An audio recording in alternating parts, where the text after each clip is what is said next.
Alright guys, so yesterday we kind of finished up with talking about the advancements in war technology, the different type of bullets that's used in the rifling of the barrel of the gun. So this is just a picture example of different weapons that were used when we talk about the attack on Fort Sumter. So you see the different things, the cannonballs, 100-pounder, so on and so on. Another technology I want to talk about is the development of ironclads. Okay, so when we talk about ironclads, they're steam-powered battleships, and then they take those wooden ships and they are kind of plated with iron. Okay, so they get a little heavier, so you see that they sit a lot lower than normal battleships.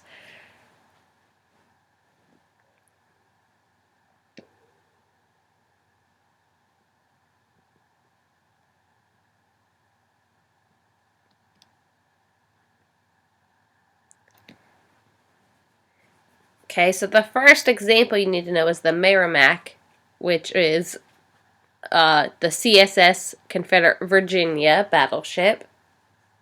Okay, so these are first developed by the South, and they're going to use these, okay, these iron-plated battleships to basically push through the blockade. Okay, again, they want to be able to break through those other ships that are blocking them in so that the South is able to trade again. So these were called blockade runners.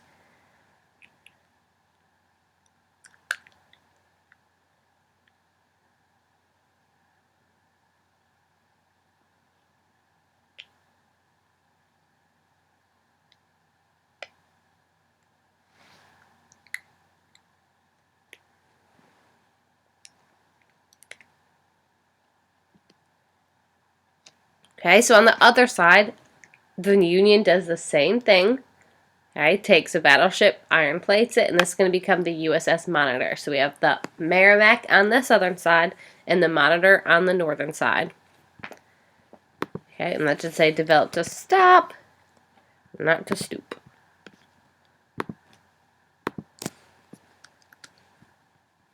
Much better.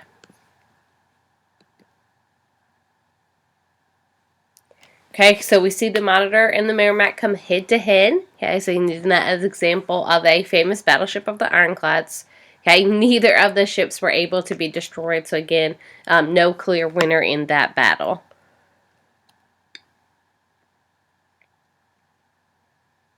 If you ever go down to downtown Plymouth, North Carolina, and I want to say Kinston also has some, they have a remade ironclad on their waterfront. So on the river, they have one.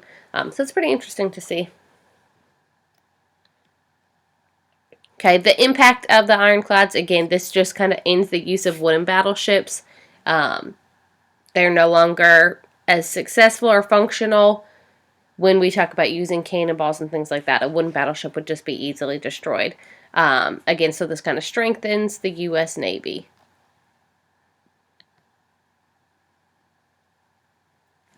Alright, so we touched on this a little bit, okay, but we're going to talk about kind of the techniques used in Civil War medicine.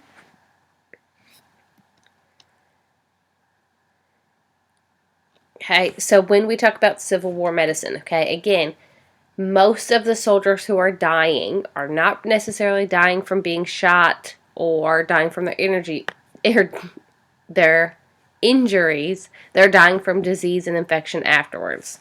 Okay, so kind of the most common thing is, you get wounded on the battlefield, you're going to be hauled off, and the infection begins to spread. So the best thing that they could do during this era was going to be amputation. Okay, but they didn't know about like sanitation, so the tools that would be used to amputate one soldier would then turn around and be used to amputate another, and that kind of infection and disease spread even more. So you would see they would use like alcohol or even chloroform to kind of knock you out or help ease the pain, and sometimes they didn't have that.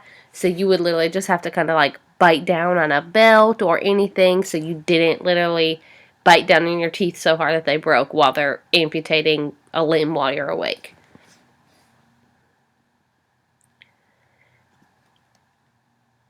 Okay, so not very advanced as far as the times in the medicine. Okay, we do see during the Civil War the creation of the American Red Cross, and that's going to be led by Clara Barton. Okay, so again, it's very prevalent during the Civil War that these female nurses would be out on the battlefield, again, trying to reach these men as quickly as possible.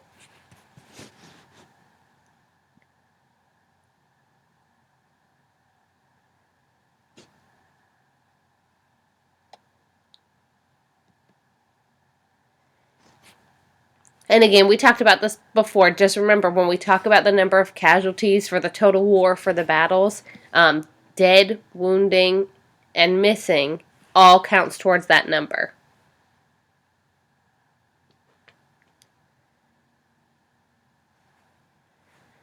Okay, so when we talk about the casualties, only really 20% of that is them being dead, 80% of them being wounded. And again, some of them may have died later from their injuries.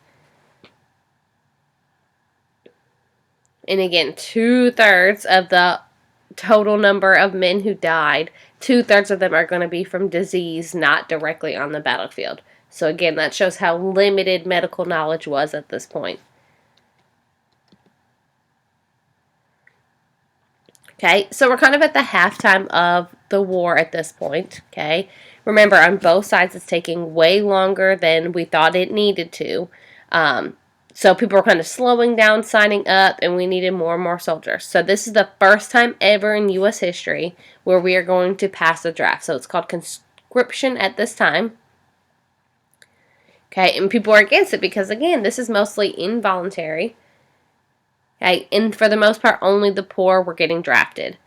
Okay, so again, the wealthy, you could get pay an African American to take your place, or pay someone who, again, their family needed money to take your place in the draft. So only the poor were getting drafted, only minorities were getting drafted, and the wealthy were just paying to stay out of the war. So again, that's kind of very unfair, limiting the people who were being drafted.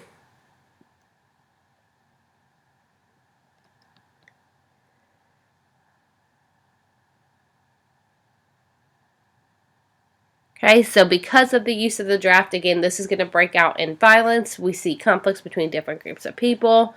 Again, this is all kind of showing aggression towards the draft and violence towards African Americans. So they're kind of getting the blame for the need for the draft and so on, obviously very unjustly.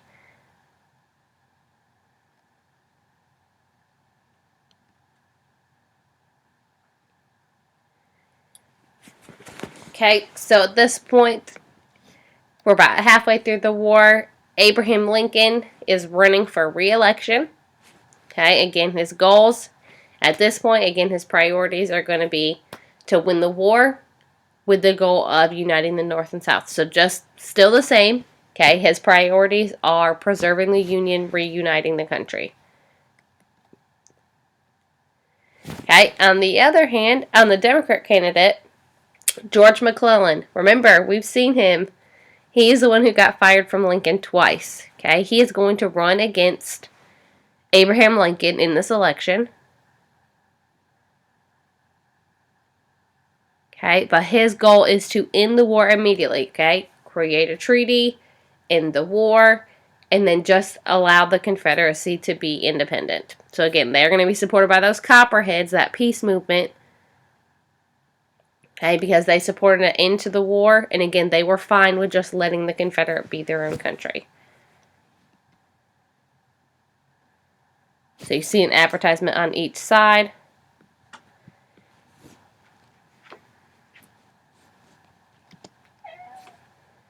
And remember, in this election, we talk about the Confederate States. They are in rebellion. They have technically seceded, so they do not have any electoral votes in this election. So not a single vote is cast in the election of 1864 from any of the states that seceded. And again, Lincoln is able to win the election.